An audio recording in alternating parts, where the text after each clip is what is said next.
Hello everybody, it's dropping videos on the Gemmy Master Animatronics, and what I'm doing a review of now is my Spirit Halloween Lurching Vampire from 2011. Um, well, I did an hour-long video at Donovan's house a year ago, comparing the 2010 and 2011 versions.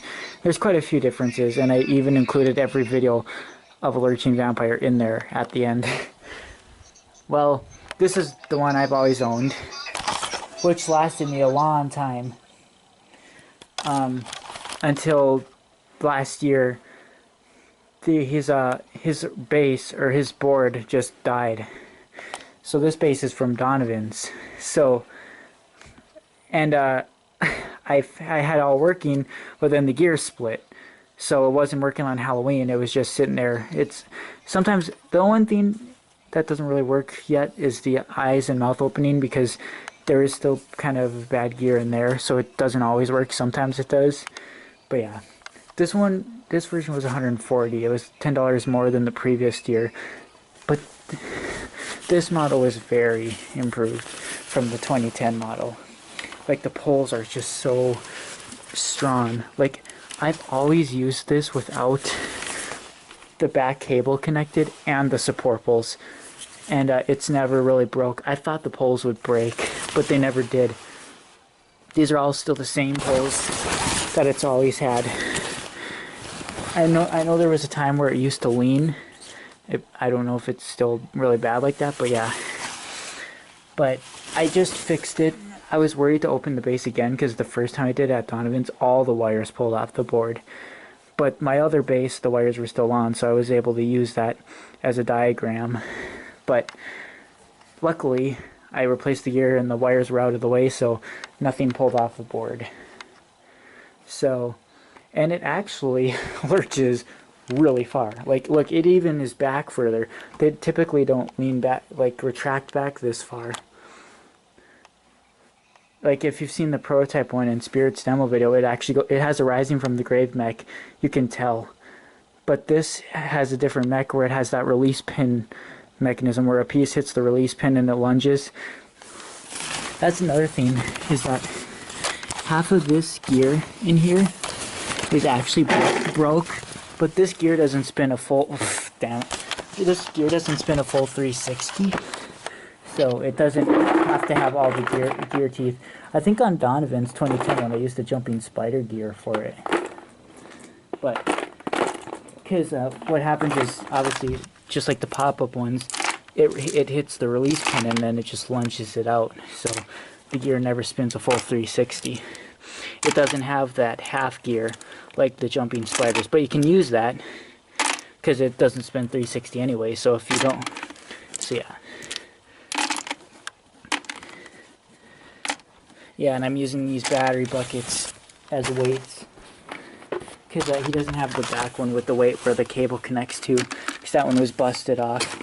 And the old base for this, there was no bottom to it anymore. It was completely snapped and busted. So, I said a lot about this in the other video. So again, it was an hour long. So if you really want to see that, you can watch that one, because I'm not going to repeat all the same thing. But yeah, there's Velcro on the hood that connects to this, or the cape, I guess. Got this choker, it's foam. The hood is bendable. This is the version, the 2011 ones have a very short wire arm, whereas the 2010 ones have long arms where you can really pose them and give them a good look.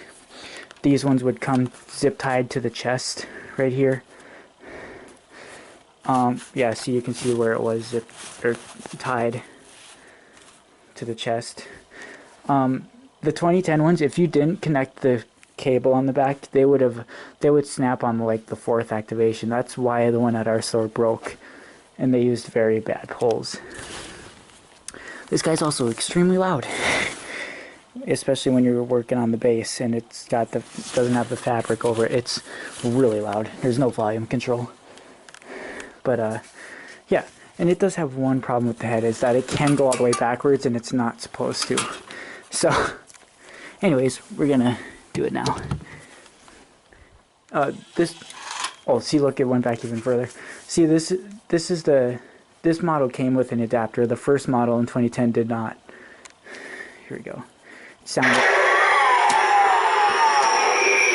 See, look at how far that goes.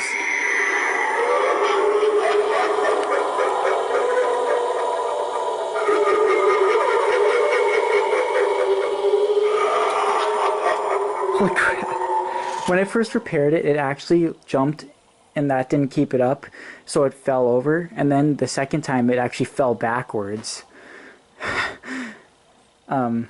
Yeah, it's crazy. I don't even think it used to jump forward that much before.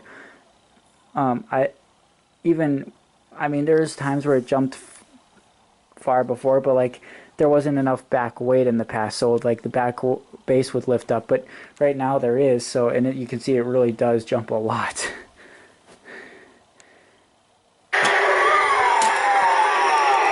I mean, that is. So you can see it's kind of lifting though.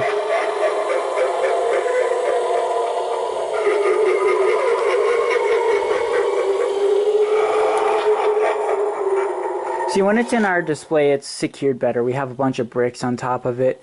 I don't have any bricks in the house, but yeah, we really brick these things up so they don't fall over and stuff. But he's not very heavy. You can easily carry him with one hand and just kind of guide him. Except when that back weight is on, then you have to hold the back weight, otherwise it snaps off. Which is basically what happened. Oh, see, look at that.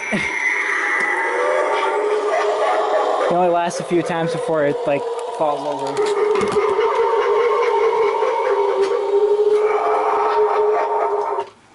But surprisingly, the mouth and eyes are working, but they don't, like I said, they don't always.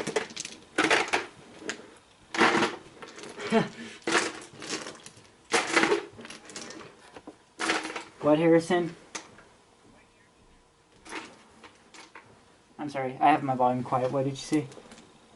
What year do you have the Lurching Vampire? 2011. Yeah, the 2010 one was way too cheap for me to get. Because after I saw it broke at Spirit after the 4th activation, I was like, yeah, I'm probably not going to get this one. But it looks cooler because it has better posable arms, though. And the detailing, it had more detail in the hood and all that. See, this one only has half a head.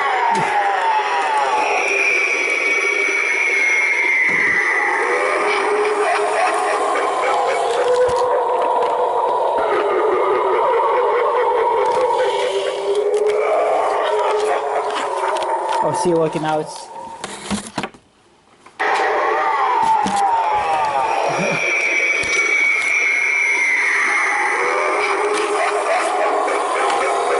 Yeah, getting these things to hold up is kind of a pain.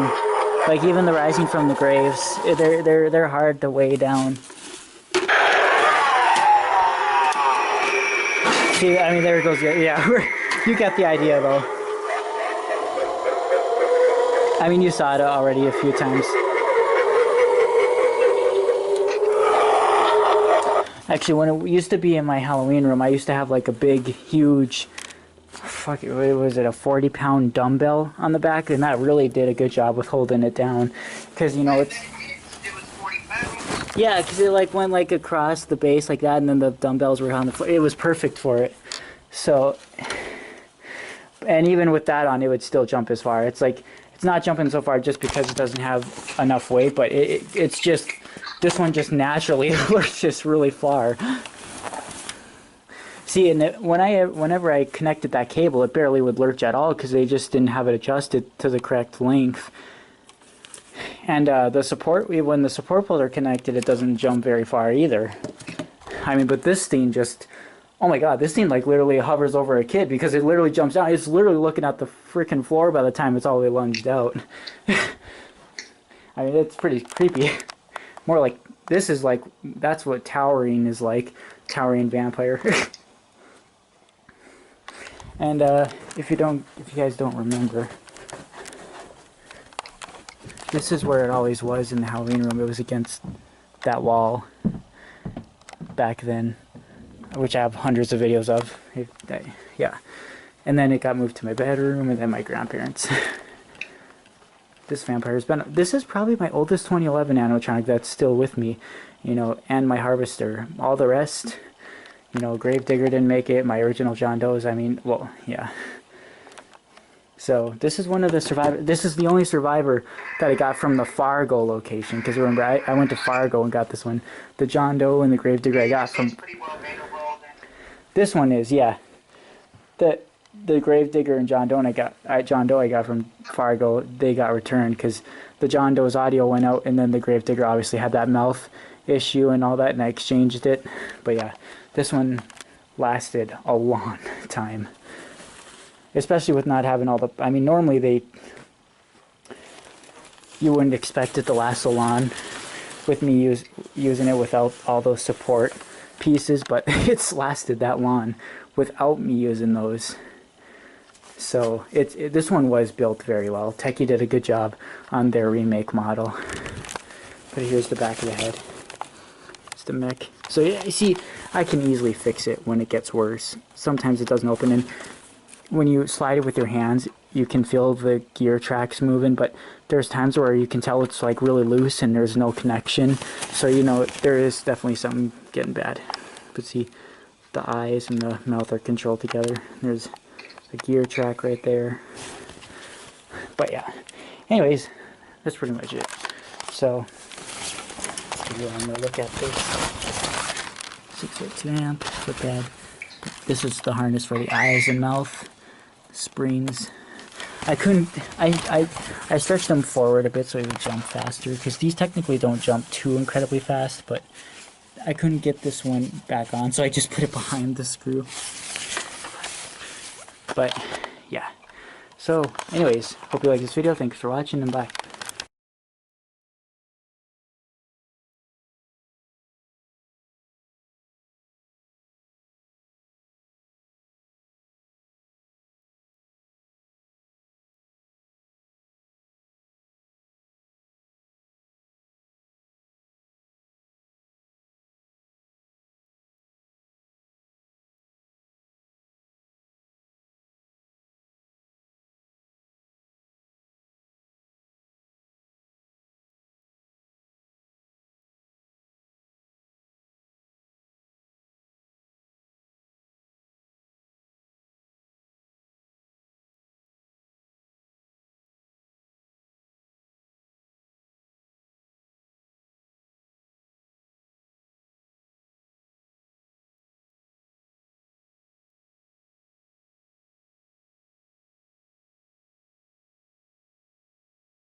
Well guys, I wish I would have noticed that this is what I was talking about.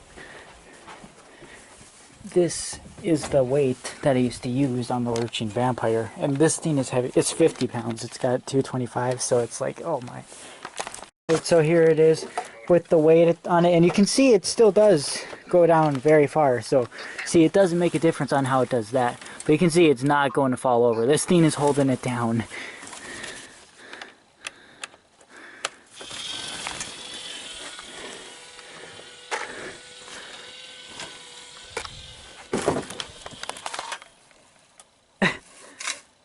Look at that necklace. I swear to God, the pulley is going to snap one of these days, though.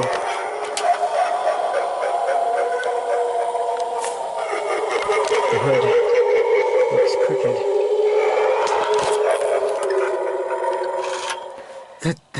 The choker is... Oh.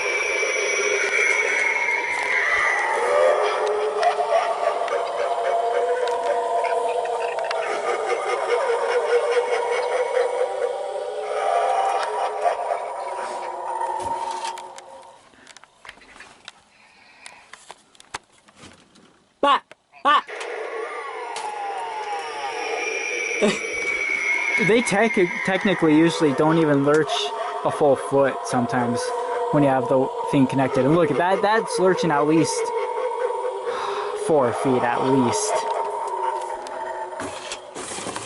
And remember, I got headbutt by this once, and that hurt. I have a video, it hit me in the head, or the back of the head, and that hurt. His nose is so hard.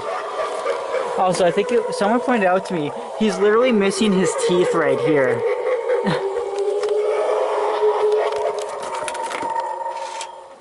One more time. Bah! Bah!